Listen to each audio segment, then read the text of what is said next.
How to add a PDF file in your Google Docs. So first you want to open up your browser and then search for Google Drive and click on the Google Drive website and make sure you're signed in with your Google account.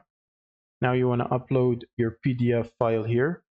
So you can simply drag it and drop it here from your desktop, or by clicking the upload button. So you can either drag it and drop it here, or you can right click and then choose file upload, and that should open up your browser to navigate to the file. Now once the file is uploaded, you want to right click on it and then click on open with, and then choose Google Docs, and it will take you to the Google Docs website and open up the PDF file directly in here.